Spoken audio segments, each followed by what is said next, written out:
LSU, Clemson at the Mercedes-Benz Stadium, along with NFL. What's going on in the playoffs? AFC Championship game? What's going on there? As we bring it into you here in the next episode of Sideline Sports Podcast.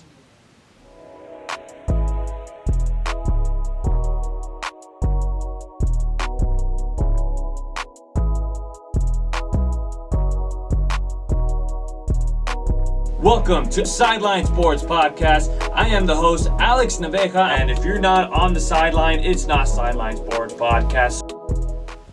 And welcome back inside of the 22 West Studios. Last week we were over in Anaheim, over in Disneyland California Adventure. That's right, yeah. I know you weren't able to come in with us, Mark, but we were saving you for a very special occasion. Back with us for episode 19 of Sideline Sports Podcast, Mark Vargas. We have him as our NFL analyst, NCAA analyst, some high school football as well. Mark. Yeah, everything. Just football, SoCal, I'm back.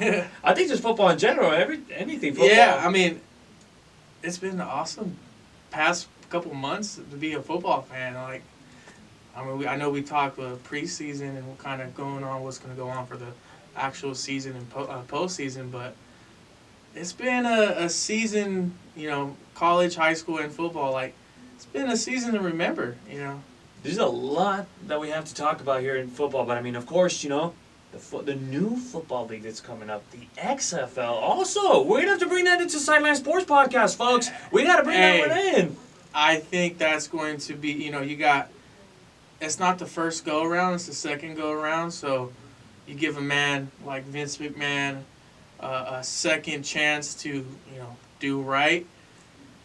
And, there's a lot of people out there that are looking forward to this league, and they're saying they're not going to be a competitor to the NFL. They're just giving football fans another option during the off season. So I think by not going head to head with the NFL, I'm going more of a second option, going to just giving the fans some more football. I think that could work out really well for them.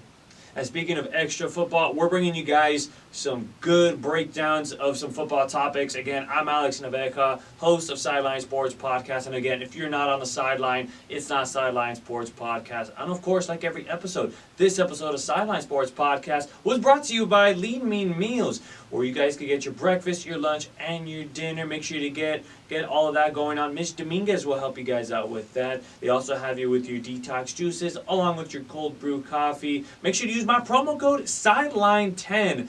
Make sure to put the promo code and the website down in the description down below. And I know Mark's been pretty interested in the meal prep, and I know shout out to my cousin Hector Naveja, who was here a couple of episodes ago. Shout out to Hector. He was, former teammate right there. So without further ado, Mark, we have a lot to talk about. First of all, let's do it. Let's talk about this game on Monday. LSU and Clemson. What a game it was. It was a great game because you had two different games within one game.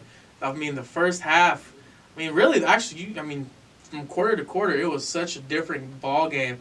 First quarter, you had, Clemson come out, Clemson get a couple early stops. I personally, I wasn't rooting for one or another. I felt Clemson, my saying going into and even after was to be the top dog, you got to beat the top dog. And, right. I felt like Clemson could have won the game, and they showed very early on that, they were capable of winning. But, LSU, Joe Burrow, arguably going to be the first overall pick this upcoming NFL draft, had a sensational game. The defense stepped up after the first quarter, and, to shut down Trevor Lawrence and that Clemson team, and to just move the ball on that Clemson team that's a whole, we could go a whole another episode of all those players that will be playing on Sundays coming forward. So, LSU, Coach O, former Trojan, former Trojan. Don't even, it's SC fans, I'm in there with you. We are, and we're cleaning the swamp right now. We're cleaning the swamp right now. But, it's just, I was excited for LSU. You know, I was watching the game, and it was coming down. You knew LSU was going to win late fourth quarter. You know, they got up on them late. They deserved it. They're the national champion, and people are saying that's one of the best teams ever, and they have the resume to prove it. I mean, teams LSU beat. They that won the ACC, that won the Big 12, that won the SEC West, that won the Alamo Bowl. I mean, they beat top teams all year long. Auburn, Florida, Bama, Texas, Georgia, Clemson, Oklahoma. Those are all teams that are perennial powerhouses. And for LSU to go through that, I'm a big believer in that 05 SC team and that I think the 01 Miami team. Those are some of the teams that you talk about greatest of all time.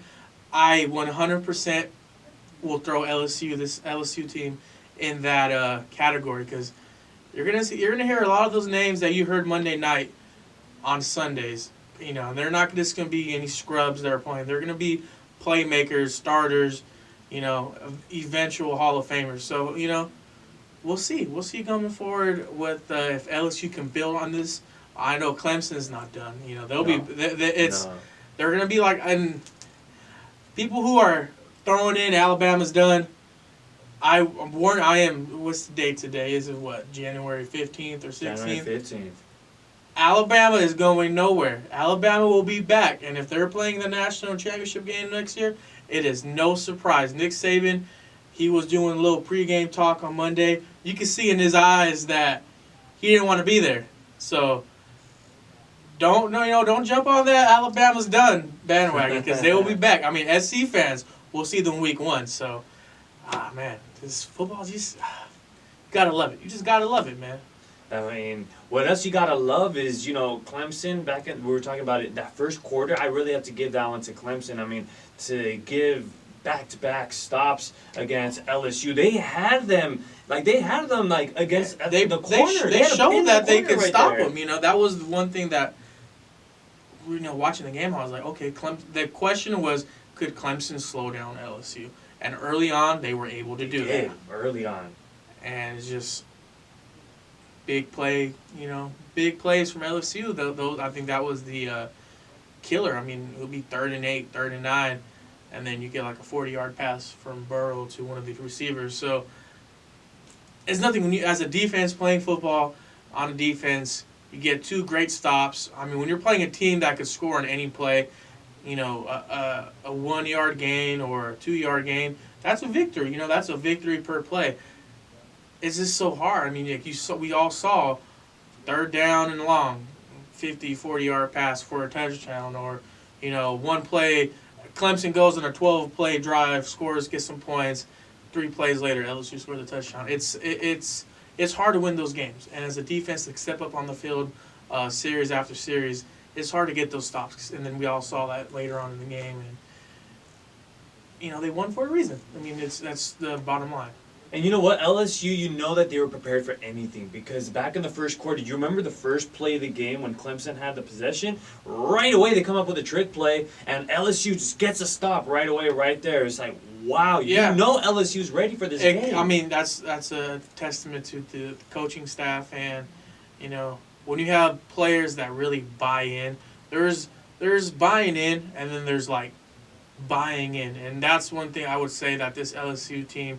Like, those players would, it's really cliche. Like, they would take a bullet for their coach. And likewise, their coach would do anything for his players. And when you got that, when you got the talent, the hard work, the effort, and all that just mixes up, you get an LSU, where that's an unbeatable team. Or you get a 16-0 Patriots team that, or you get a, what was it, the 79-5. Or 79-3 or 4, whatever the Golden State. When you get all that, right? That's when you see, remarkable teams, and that's one thing that I would say LSU has. LSU,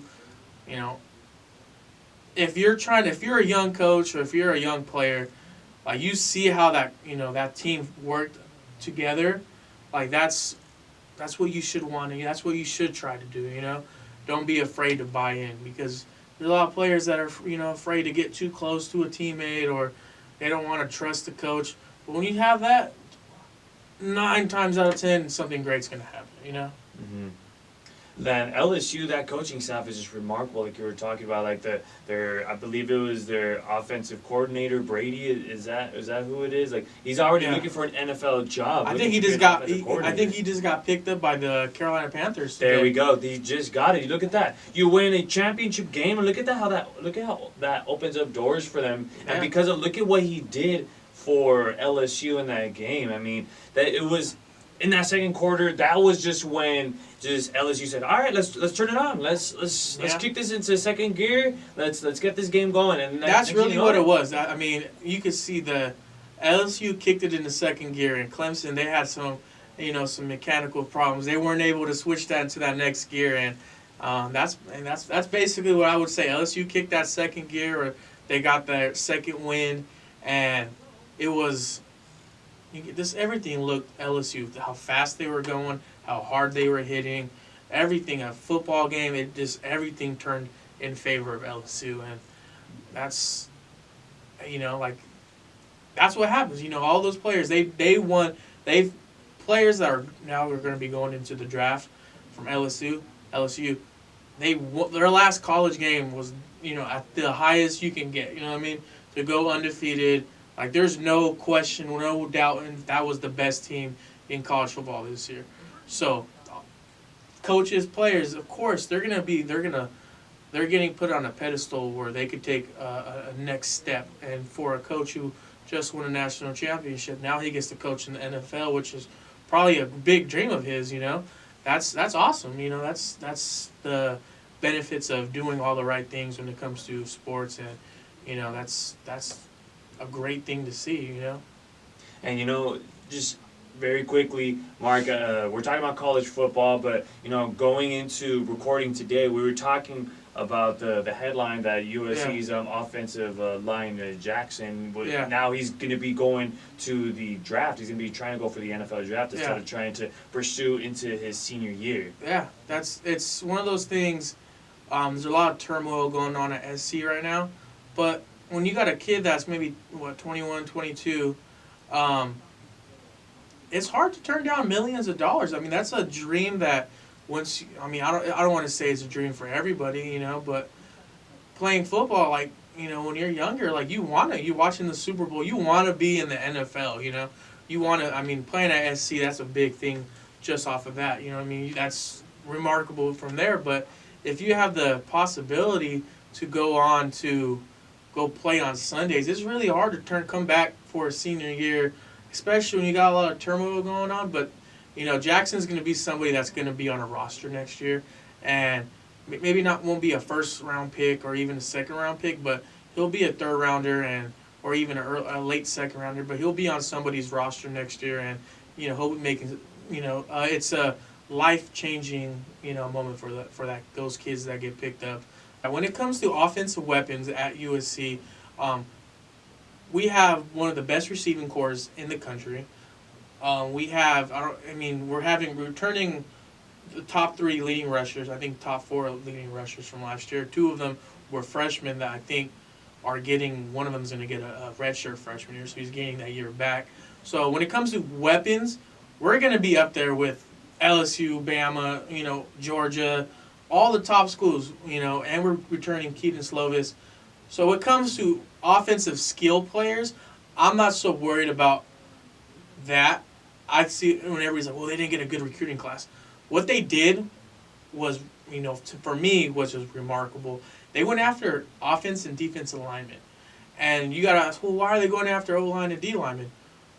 In order for USC to be in the same category, to beat Bama, to beat an Oregon, or continue to beat Stanford, and to even to really take a stronghold on winning the Pac-12 South every year and being able to compete for a Pac-12 championship, you have to have a solid offensive and defensive line.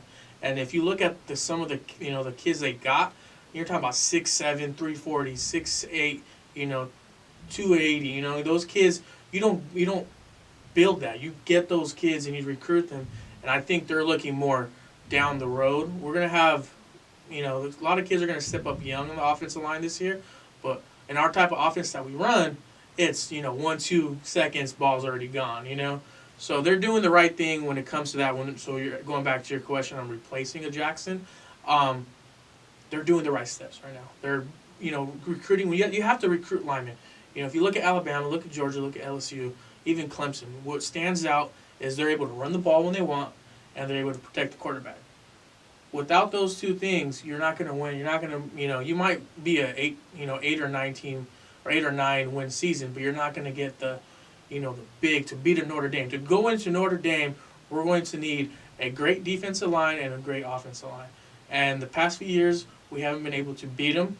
The year we won the Rose Bowl, we had a great offensive line, and so that's one of those things that going forward, SC has to continue to make the offense and defensive line a priority. Mm-hmm. And another thing that's going to be interesting is to see who's going to end up starting, JT Daniels or even Keaton Slovis. But we're going to take a break here in Sideline Sports Podcast. But when we come back, we're going to talk about some NFL playoffs. I mean, there's been a lot of surprises, Mark. We're going to get back to you guys here inside the 22 West studios, where if you're not on the sideline, it's not Sideline Sports Podcast. This is Hector Aguayo, the long snapper for the Santa Ana Dons, and you're watching Sideline Sports Podcast. Welcome back inside of the 22 West studios in the Sideline Sports Podcast, presented by Lean Mean Meals. Again, Alex Navekon with me, Mark Vargas, NFL, NCAA, high school football analyst, you name it. He knows everything about football. You can ask him about anything, especially in Twitter. You guys can always hit him up. It's Coach. Yeah. We have a lot to talk about with NFL playoffs.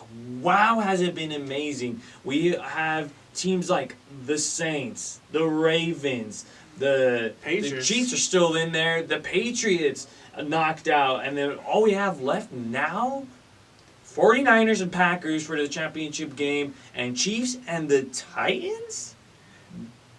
Remember the Titans. That's all I got to say.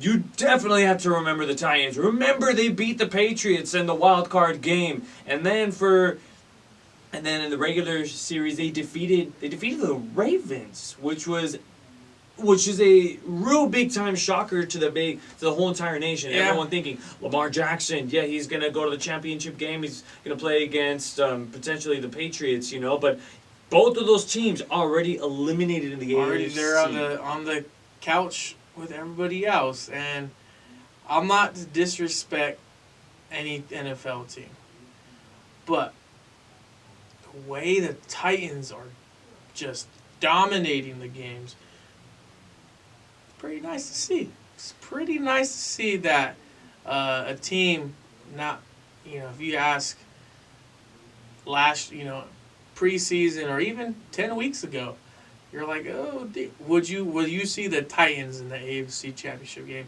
I would say even Titan fans would say you're crazy. So that's football, though. You know what I mean? That's the beauty of it all. I mean, there's any given Sunday. That's the one thing that is always said.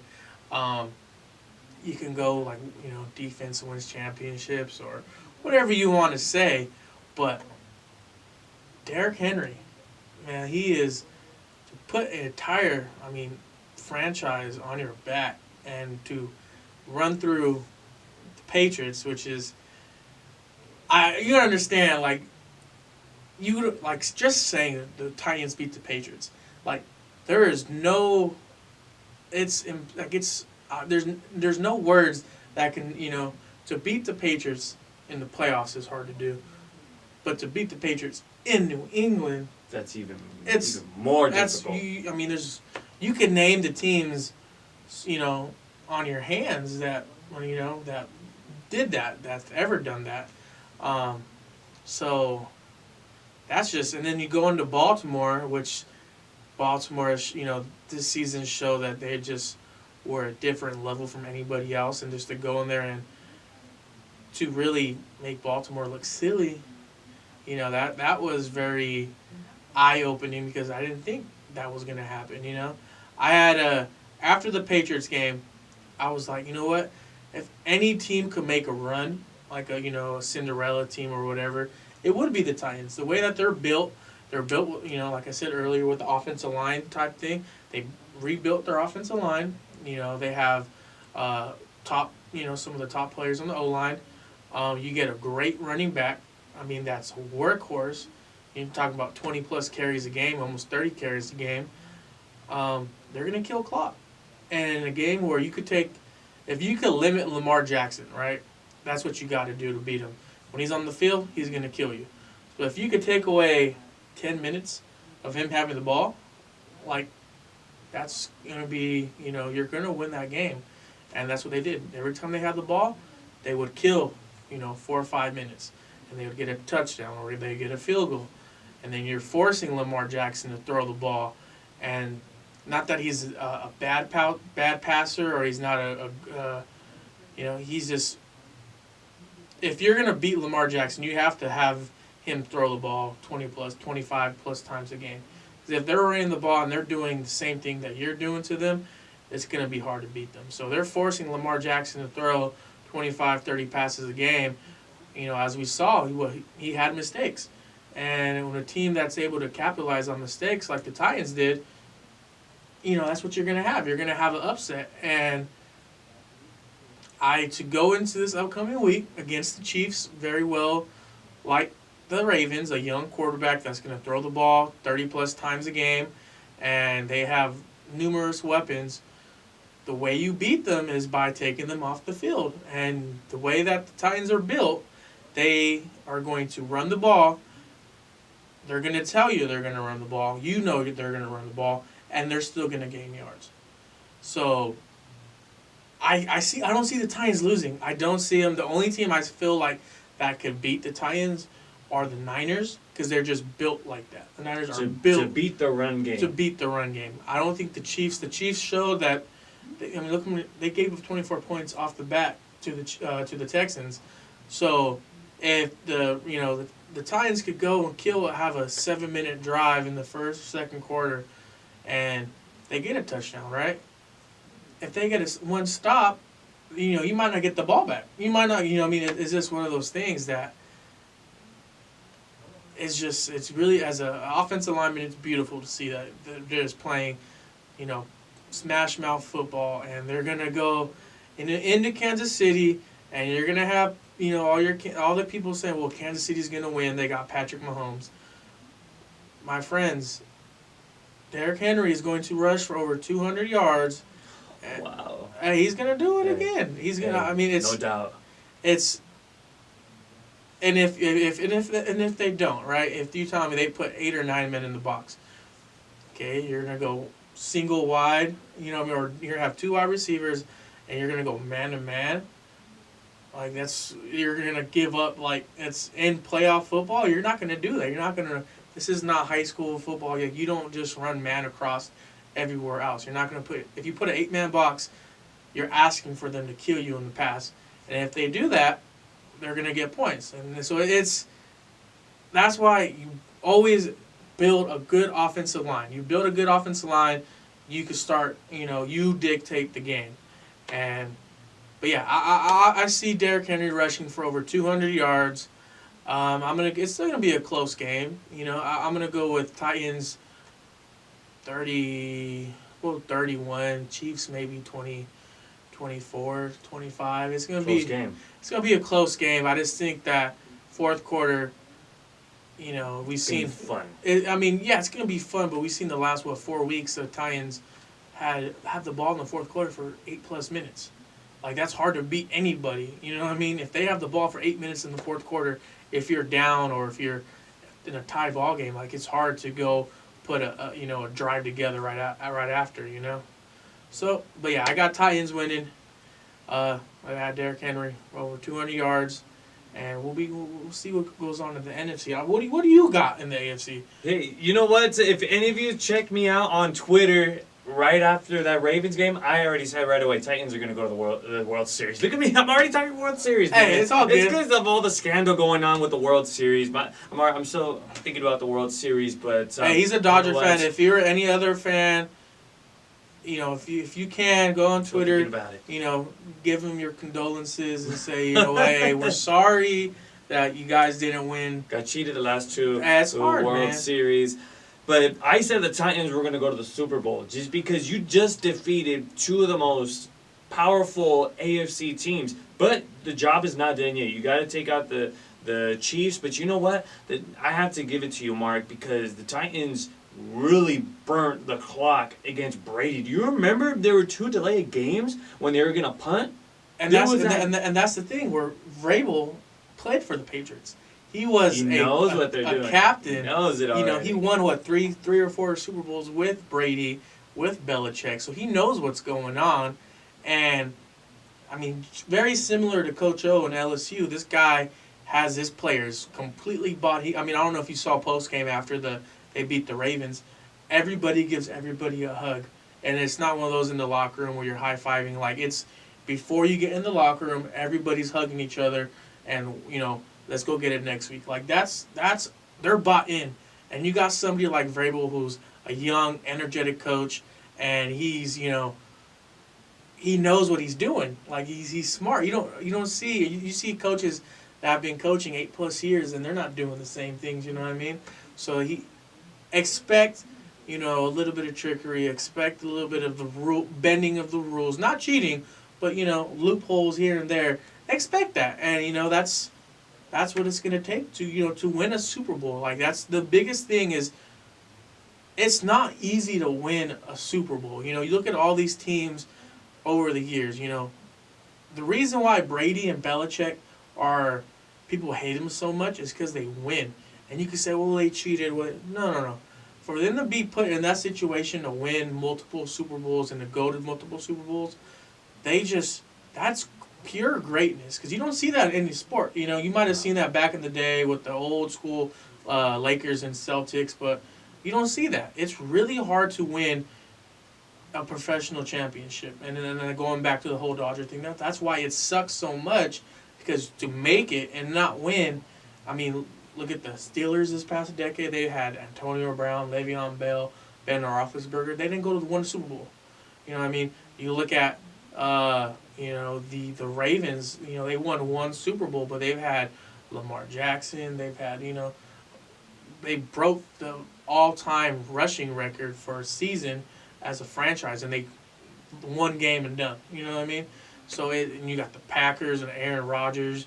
You could got all these players, and it's hard to go to the Super Bowl. So it's going to be nice to see a fresh face.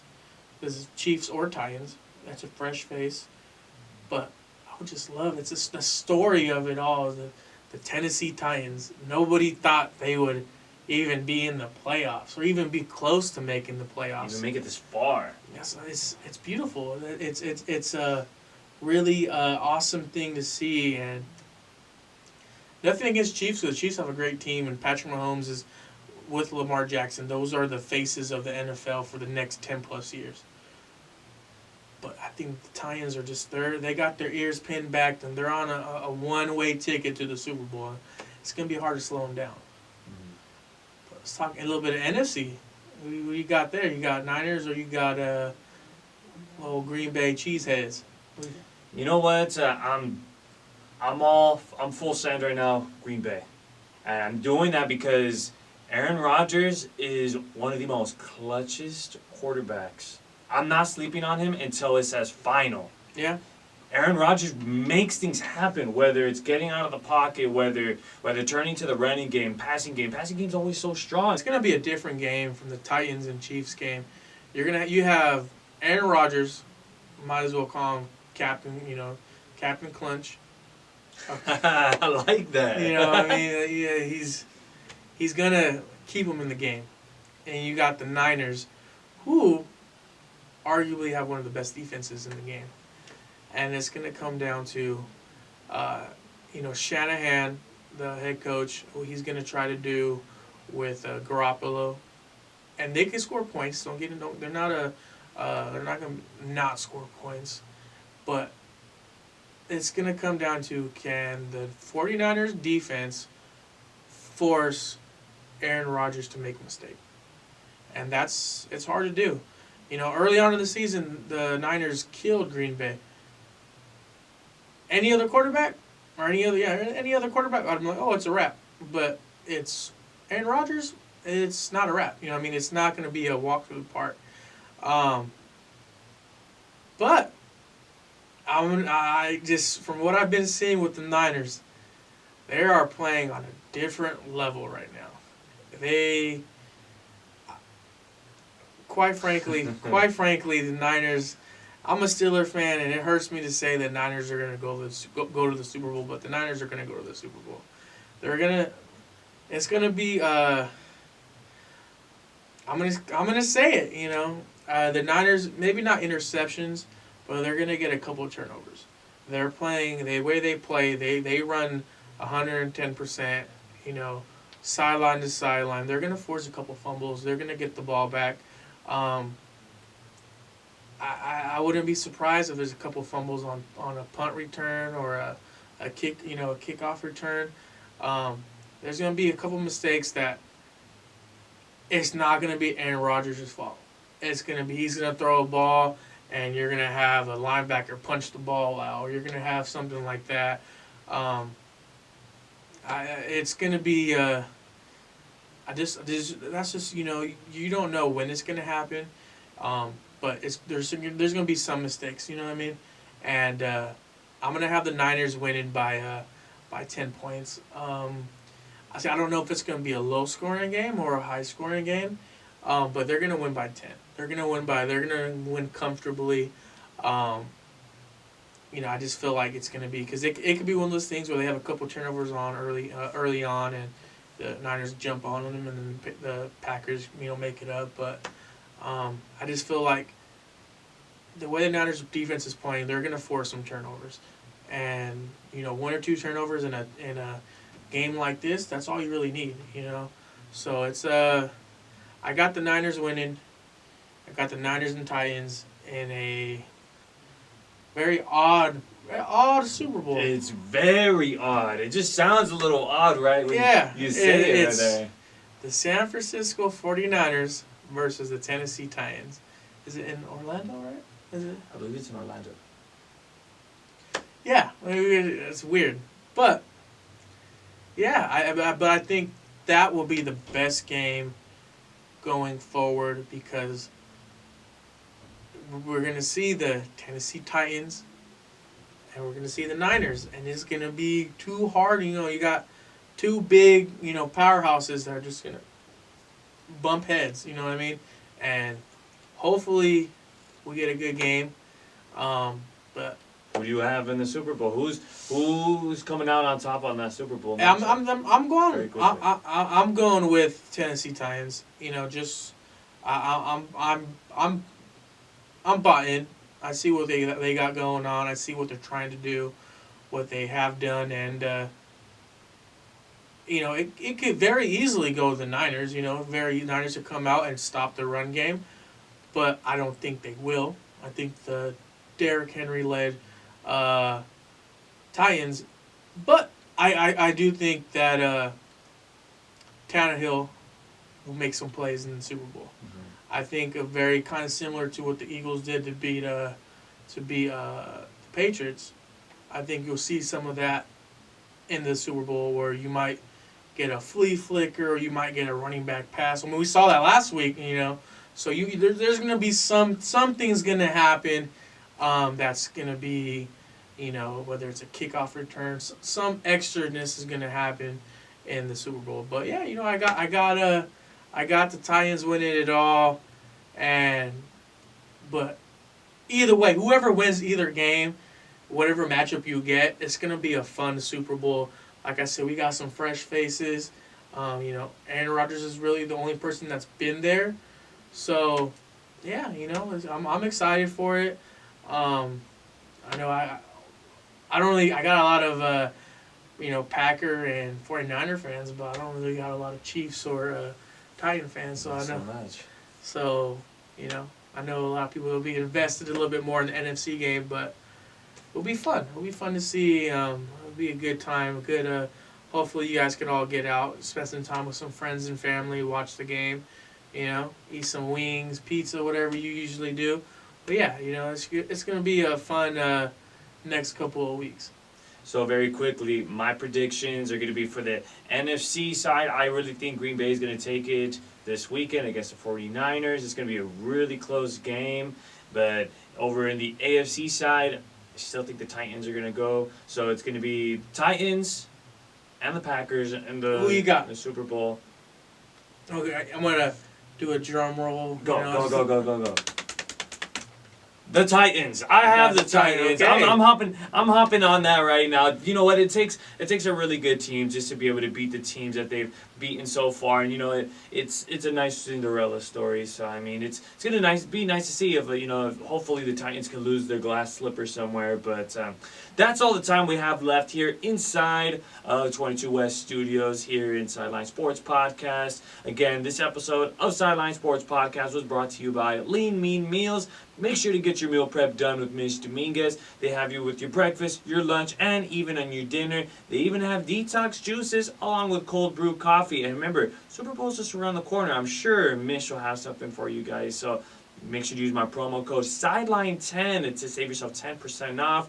I'll make sure to put the website down in the description along with the promo code as well. If you guys liked this episode and are enjoying the content, make sure to give this episode a thumbs up and make sure to hit that subscribe button because we have some big things coming up, Mark. Could I ask a poll question? Can we see what we can get? Ask the poll question. Ask it. What is your Super Bowl prediction? Who do you have winning the Super Bowl? I want to see what some of the subscribers or some of the listeners are what they got. We'll see. Hey, we invite you all to put your comments down below. Don't be afraid to put your comments, or even then, we could probably start the polls over in Twitter. But hey, put the comments down below. Yeah, we'll read them. We'll talk to you guys back on that, and make sure we have a special guest coming in next week. And I'm just gonna say, it's a professional athlete. So don't sleep on it, guys. Make sure to tune in next week on Sideline Sports Podcast. And again, if you're not on the sideline, it's on Sideline Sports Podcast. Again, I'm Alex Navekan. With me was Mark Vargas, NFL, NCAA, and high school football analyst. That's all the time we have left. Have a good night, everybody. We'll see you guys next week.